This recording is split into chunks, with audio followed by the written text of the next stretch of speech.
Movie की शुरुआत होती है एला नाम की एक लड़की से जो किसी बात को लेकर बहुत ही ज्यादा परेशान है। तभी उसकी फ्रेंड मोली वहाँ पर आती है जो पैसे से एक चोर है। अब उन दोनों के बीच कुछ बातें होती है जिससे हमें पता चलता है कि एला की शादी होने वाली है और वो अपने पीएनसी के बारे में कुछ ज्यादा नहीं जानती। उसे लगता है कि उसका पीएनसी उससे कुछ छिपा कर मिस्टीरियस एक्ट कर रहा है और उसे ऐसा भी लगता है कि उसके पीएनसी के कुछ सीक्रेट्स भी है जिन्हें वो जानना चाहती है और इसी बातों को लेकर वह बहुत ही ज्यादा टेंशन में है। अब मोली उसे कहती है कि उसे ऐसा नहीं सोचना चाहिए क्योंकि उसे उसके साथ पूरी लाइफ बितानी है। लेकिन एला उससे कहती है कि उसकी कुछ सीक्रेट डायरी और कुछ सीक्रेट चीजें किसी स्टोरेज सेंटर में है और वो सेंटर लोगों के पर्सनल सामान को रखने की जगह होती है। और एला को लगता है कि उसे वहाँ से उसके पीएनसी के बारे में कुछ जानकारी मिल सकती है और वो दोनों मोली के मना करने के बावजूद उस सेंटर में जाते हैं जहाँ उन्हें काउंटर पर जोनाथन नाम का एक आदमी मिलता है जिसे एला एक कार्ड देती है जो उसके पीएनसी का होता है। अब जोनाथन कंप्यूटर में कार्ड को स्वाइप कर उसे कमरे का पता बताता है जहाँ एला के पीएनसी का सामान रखा हुआ था और उन्हें 25 मिनट का समय देता है और कहता है कि वो 25 मिनट के बाद स्टोर को बंद कर देगा। अब वे दोनों लिफ्ट में जाती है जहाँ उन्हें एक लड़का मिलता है जिसका नाम राशिद है। वो लिफ्ट को रुकाता है और उन दोनों से पूछता है कि उन्हें कौन से फ्लोर पर जाना है और इसी के साथ वे उन दोनों से फ्लर्ट भी करने लगता है। लेकिन मोली एक बहुत ही तेज लड़की होती है, वो उसे ऐसा जवाब देती है कि उसे चुप होना पड़ता है। जिसके बाद राशिद वहाँ से चला जाता है क्योंकि अब उसका फ्लोर आ चुका था। अब एला मोली को बताती है कि उन्हें फ्लोर 4 के रूम नंबर 4059 में जाना है जहाँ पर वह स्टोर रूम है। अब जैसा कि हम सब जानते हैं कि मोली एक चोर है और वो उस लिफ्ट के लॉक को एक पिन से खोल देती है और वो बेसमेंट में पहुंच जाती है जहाँ पर बहुत ही अंधेरा होता है और इस कारण दोनों को डर लगता है। आगे हम देखते हैं कि वो काउंटरमैन जोनाथन अपने आदमी जिसका नाम वियान है उससे सारे लॉक और डोर को चेक करने के लिए कहता है क्योंकि अब वो स्टोर को बंद करने वाला है। आगे हम देखते हैं कि एला और मोली रूम नंबर 4059 की तरफ आगे बढ़ती है जहाँ की लाइट्स ब्लिंक हो रही थी जिस वजह से उन्हें आगे चलने में परेशानी होती है। इस दौरान एला गिर भी जाती है लेकिन वो किसी तरीके से उस रूम के पास पहुंच जाती है और उस रूम का डोर एला उस कार्ड से खोलने की कोशिश करती है लेकिन वो कार्ड ठीक से वर्क नहीं कर रहा था। अब मोली उसे ट्राई करती है जिसके बाद वो गेट खुल जाता है और सबसे पहले मोली उस रूम के अंदर जाती है। तभी लाइट्स फिर से बंद हो जाते हैं। अब मोली एला को लाइट्स ऑन करने का बोलती है जिसके बाद एला लाइट्स ऑन करने जाती है। इसी बीच कोई चीज मोली को उस रूम के अंदर खींच लेती है और वो गेट लॉक हो जाता है। एला उस गेट को खोलने की बहुत कोशिश करती है लेकिन आखिरकार वो गेट किसी तरीके से खुल जाता है जहाँ वो देखती है कि ये क्रीचर मोली को बहुत ही बुरी तरीके से नोच नोच कर खा रहा है। एला ये देखकर बहुत ही बुरी तरीके से डर जाती है और वहाँ से भागने की कोशिश करती है जिसके बाद वो लिफ्ट में वापस आ जाती है। अब लिफ्ट में ऊपर जाते वक्त वो लिफ्ट में बंद हो जाती है और वहीं पर फंस जाती है जो शायद उस क्रीचर ने ही बंद की थी। अब एला बहुत ही ज्यादा डर जाती है और वो लिफ्ट के टॉप के सेक्शन को खोलकर लिफ्ट के ऊपर आ जाती है जहाँ वो क्रीचर भी आ जाता है। एला हेल्प के लिए चिल्लाती है तभी वहाँ पर एक आदमी आता है जो उसे वहाँ से निकाल लेता है। एला बहुत ही ज्यादा डरी हुई थी लेकिन वो आदमी कहता है कि वो एक पुलिस वाला है जिसका नाम विंस होता है। वो एला से पूछता है कि वो इतनी घबराई हुई क्यों है जिसके बाद एला उसे सारी बात बताती है कि कैसे उसकी फ्रेंड मोली को एक क्रीचर ने खत्म कर दिया। तभी वहाँ पर एक और लेडी आती है जिसका नाम विल्लो है।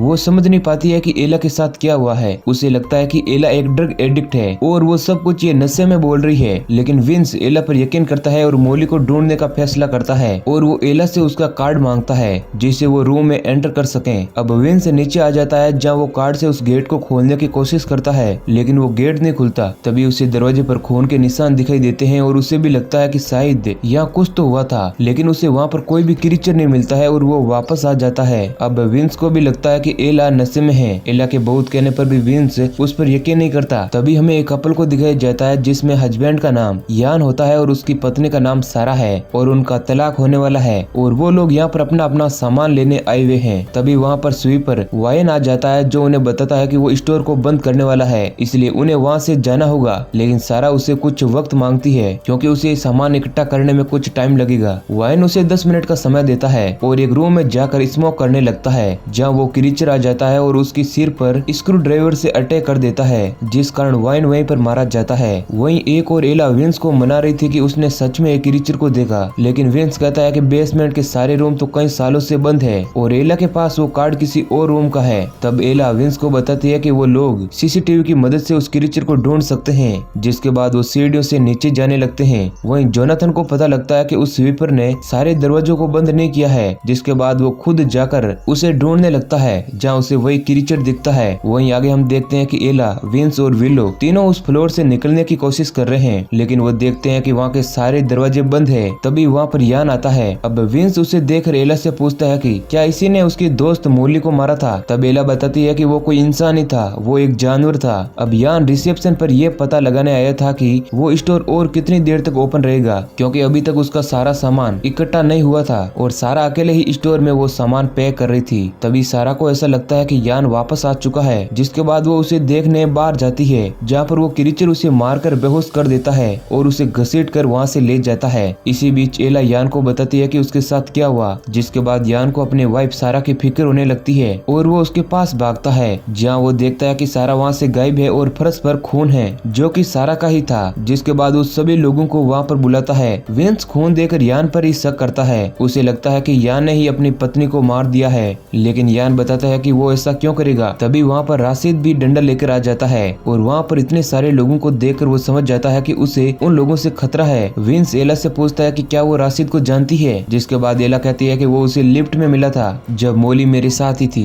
अब एला राशिद को भी सारी बातें बताती है, जिसके बाद राशिद उस पर यकीन कर लेता है, क्योंकि उसे भी बेसमेंट से बहुत सारी आवाजें सुनाई देती है, क्योंकि सबसे छुपकर राशिद उसके स्टोर रूम को ही घर बनाकर वहाँ पर रहता था। अब सब लोगों को लगने लगा था कि एला सच कह रही है और वो सभी लोग वहाँ से निकलने के बारे में सोचते हैं, क्योंकि उन्हें भी अब अपनी जान खतरे में लग रही थी। तभी विलो की तबीयत बिगड़ने लगती है, क्योंकि उसे शुगर थी, जिसके बाद वो सिगरेट पीने चली जाती है। पीछे विंस यान को बताता है कि उन्हें यहाँ से निकलने के लिए ऊपर जाकर गेट की चेन को तोड़ना होगा। तभी विलो की सिगरेट के धुएं से वहाँ पर फायर अलार्म ऑन हो जाते हैं और वहाँ से पानी आने लगता है। इसी बीच वो क्रीचर वहाँ पर आ जाता है और विलो को मारने की कोशिश करता है, लेकिन विंस उसे गन से शूट करता है, जिस कारण वो क्रीचर वहाँ से भाग जाता है। और इस दौरान राशिद भी वहाँ से भाग गया था, जो एक कटर लेकर वापस आता है, लेकिन उस फ्लोर का वो ऑटो गेट बंद हो जाता है, जिस कारण वो वहीं पर फंस जाता है और वो क्रीचर उसे बड़ी बेरहमी से खत्म कर देता है। इसी बीच विलो बुरी तरीके से डर जाती है, क्योंकि उसे इस तरह वहाँ पर नहीं मरना है। वो कहती है कि उसने बेसमेंट में एक डोर देखा था जो शायद खुला हो, जिसके बाद सभी लोग वहाँ पर जाते हैं और देखते हैं कि वो दरवाजा भी लॉक है, जिसे विंस गन से तोड़ देता है, लेकिन वो लोग देखते हैं कि वहाँ भी एक ऑटो गेट लॉक था। जिसके बाद वो सारे लोग समझ जाते हैं कि उन्हें कोई तो यहाँ पर खत्म करना चाहता है, जो उनके निकलने के सारे रास्ते बंद कर रहा है। तभी विंस उन सबको उसके स्टोर रूम के पास ले जाता है, जहाँ वो एक पैसे से भरा बैग लेकर आता है। यान जानना चाहता है कि उसके बैग में क्या है, लेकिन विंस कहता है कि वो उन्हें नहीं बताएगा, क्योंकि उसमें उसकी कुछ पर्सनल चीजें हैं। लेकिन यान उसे भड़काता है, जिस वजह से विंस को गुस्सा आ जाता है और वो बैग को फेंक कर उसे मारने लगता है। इसी दौरान एलो और विलो देख लेते हैं कि उसके बैग में बहुत सारे पैसे हैं और वो लोग उससे पूछते हैं कि एक पुलिस वाले के पास इतने सारे पैसे कैसे हो सकते हैं। जिसके बाद विंस कहता है कि वो पैसे उसने चुराए हैं, क्योंकि एक बाढ़ के कारण उसका सब कुछ खत्म हो गया था और अब उसे अपने परिवार को संभालना है। और वो सभी लोगों को यकीन भी दिलाता है कि वो सभी को यहाँ से जिंदा बाहर निकालेगा, लेकिन इसके लिए उन्हें एक साथ रहना होगा और उसके साथ आना होगा, लेकिन कोई भी उसके साथ नहीं जाता।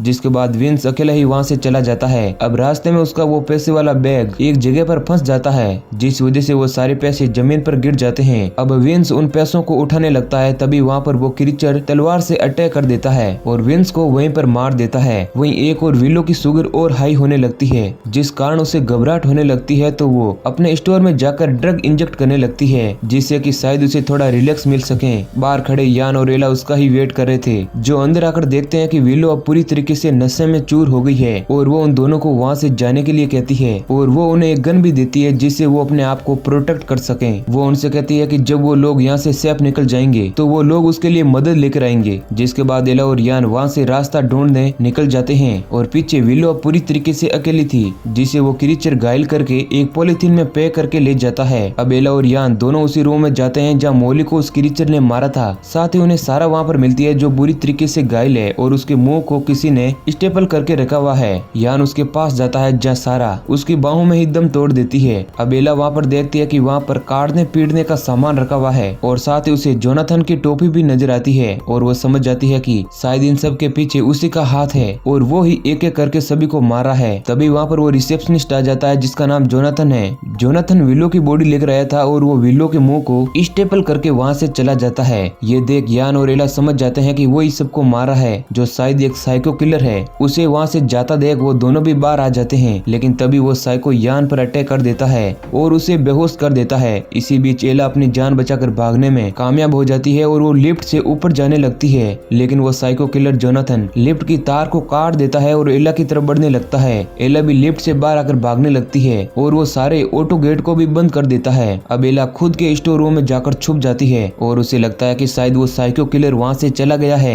जिसके बाद वो उसके सामान से एक डायरी अपने पास रख लेती है जिसमें उसके बीते हुए पास्ट का कोई राज था जो वो अपने पियंस को नहीं बताना चाहती है। तभी वहाँ पर वो साइको वापस आ जाता है जिसे एला मारने की कोशिश करती है, लेकिन वो एला को अपने काबू में ले लेता है। तभी वहाँ पर वो क्रीचर आ जाता है जो उस साइको को मारने लगता है, लेकिन वो साइको उस क्रीचर को भी मार देता है। और यहाँ पर हमें पता चलता है कि वो कोई क्रीचर नहीं बल्कि इंसान ही था जिसे उस साइको किलर ने ही ऐसा बनाया था, जो उस साइको से अपना बदला लेना चाहता था। लेकिन उसे जो भी इंसान मिलता वो उसे खत्म कर देता, क्योंकि उसे साइको किलर जोनाथन ने कई सालों से उसे रूम में कैद करके रखा था। लेकिन एला और मोली ने उसे गलती से आजाद कर दिया। इसी बीच वो साइको एला को पकड़ देता है और वो बेहोश हो जाती है। होश में आने पर वो अपने आप को बंधा हुआ पाती है और उसकी साइड में उसे यान भी दिखता है जिसका मुंह उस साइको ने पहले ही स्टेपल कर दिया था और अब वो एला के साथ भी ऐसा ही करने वाला था। अब एला उससे पूछती है कि वो ऐसा क्यों कर रहा है। तब जोनाथन बताता है कि उसे ऐसा करने से सुकून मिलता है। तभी वो एला को भी स्टेपल करने की कोशिश करता है, लेकिन वो साइको देखता है कि स्टेपल की पिन खत्म हो गई है और वो पिन लेने के लिए वहाँ से चला जाता है। उसके जाने के बाद यान एला को एक चाकू देता है जिससे वो अपने आप को छुड़ा लेती है और वो साइको के आने पर उस पर हमला कर वहाँ से भाग जाती है और वो उस सेंटर के दूसरे छोर पर पहुंच जाती है जहाँ उसकी दोस्त मोली की लाश उसे दिखती है, जिसे देखकर वो जोर जोर से चिल्लाने लगती है। अब आवाज सुनकर वो साइको किलर फिर से पीछे आ जाता है। तभी एला को वहाँ पर सीवेज का रास्ता दिखाई देता है जिससे वो ऊपर आ जाती है, लेकिन उसकी वो सीक्रेट डायरी वहीं पर उस होल के ढक्कन में गिर जाती है, जिसे उठाने के लिए वो उस ढक्कन को खोलती है जहाँ एला को वो साइको किलर अंदर खींच लेता है। अब कहानी में हमें कुछ दिनों के बाद का सीन दिखाया जाता है जहाँ एला का पियन से उसी सेंटर में आया है जो उसी साइको से यानी कि जोनाथन से एला के बारे में पूछता है। तब वो साइको किलर बताता है कि एला बहुत दिनों से गायब है, लेकिन वो साइको कहता है कि वो यहाँ पर नहीं आई है। अब हमें दिखाया जाता है कि उस साइको ने एला का भी शिकार कर लिया है जिसका मुंह स्टेपल था और वो उसी कमरे में अकेले ही बैठी हुई थी और इसी सीन के साथ मूवी खत्म हो जाती है। तो ये कहानी अगर आपको पसंद आई है तो वीडियो को लाइक जरूर देना। वीडियो को पूरा देखने के लिए आपका बहुत बहुत शुक्रिया।